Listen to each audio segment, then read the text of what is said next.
Và thấm khi mà xong là món cài group trên chuẩn bị xua phục mài bằng ôn nâng mặt phải học nía nó có mặt đai xong cùng ở YouTube chỉ ti group nâng chỉ ti đọc án xong với cả nhạc và cùng thay dịch mấy một căn channel bọc nhà bát cứ channel khác tới channel chí đại chia channel chạy đầm lết nấu po miền thay mấy tệ tốn thằng nắng và trái cá và chia rập dùn ba sầm rạp ngay đi phong đá cứ khi nhom nâng chạy đầm lết nấu đầm lại rập dùn Toyota Tundra năm pi po là 7 pí nấuประเทศ Việt Nam nâng nấuประเทศ Campuchia បាទតើខុសគ្នាបែបណាខ្លះបាទ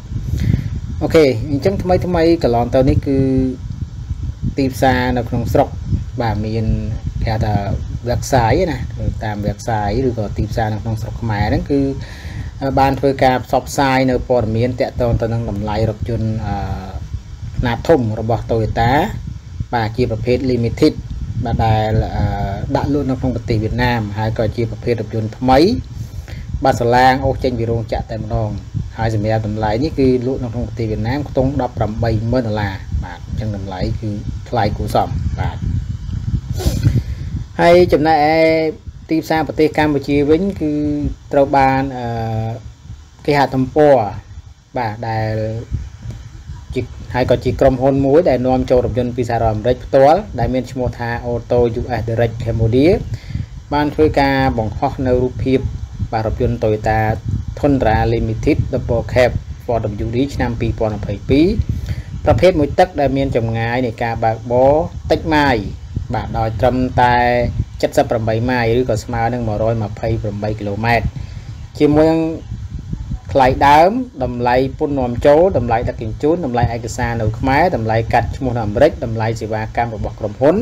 ដែលមានទឹកប្រាក់ទាំងអស់ហ្នឹងសរុបប្រមាណជា$11,428បាទអញ្ចឹងចាំមើលថាតើតម្លៃឡានប្រមាណតម្លៃដឹកជញ្ជូនថ្លៃប្រមាណឯកសាររថឯកសារថ្លៃប្រមាណកាត់ឈ្មោះប្រមាណសេវាកម្មដឹករបស់ក្រុមហ៊ុនថ្លៃប្រមាណបាទ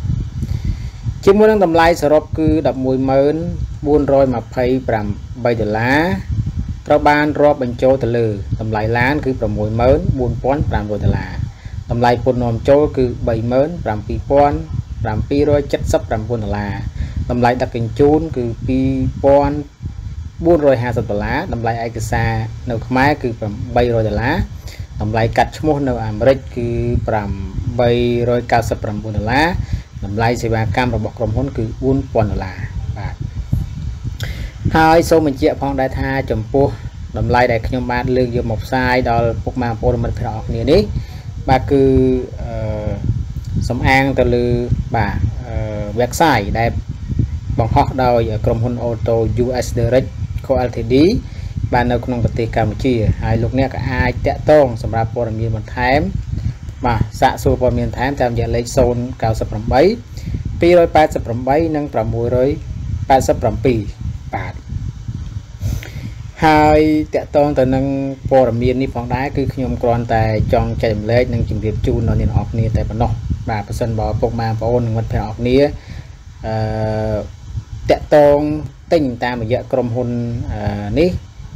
បាទហើយមានកំហុសបច្ចេកទេសបាទដោយបញ្ហាណាមួយនោះគឺខ្ញុំបាទមិនទទួលខុសត្រូវឡើយបាទខ្ញុំគ្រាន់តែជាចែករំលែកនៅព័ត៌មានតាក់ទងទៅនឹងតម្លៃរថយន្តនេះតែប៉ុណ្ណោះបាទដូច្នេះសូមជម្រាបជាព័ត៌មានបាទសូមអរគុណច្រើនបាទហើយខ្ញុំក៏ឆ្លៀតឱកាសនេះបាទក៏សូមគោរពជូនពរដល់ពុកម៉ែបងប្អូនមិត្តភក្តិអរគ្នាបាទសូមឲ្យជួបប្រទះតែក្តីសុខក្តីចម្រើនហើយនឹងរកទទួលទានបានជាពិសេសគឺមានសុខសុវត្ថិភាពគ្រប់គ្នាបាទសូមអរគុណសម្រាប់ការទស្សនា Toyota Tundra 2022 launches on arrival in Cambodia recently has released an article related to the price of Toyota large pickup truck in the Vietnamese market with a private car importer in Hanoi. Announced the sale of this new limited car pulled from the factory with a price jump to $10,000. But now for the Cambodian market.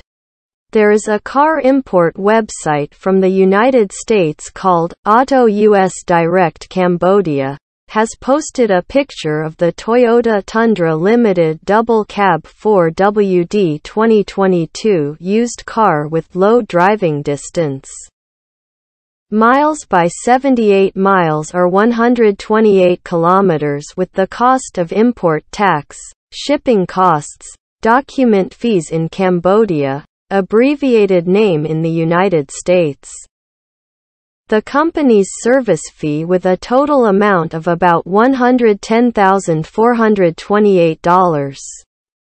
With a total value of $110,428 is included. Car price $64,500, import tax value $37,779, shipping cost $2,450, document price in Khmer $800, US $899, abbreviated price, company service fee $4,000. It should be noted that this is information posted by Auto US Direct Company Limited. You can contact for more information at 098-288-687. Please also note that just report the information seen on social media through the official page of Auto US Direct Company Limited. Only we are not responsible for any problems that occur, if any.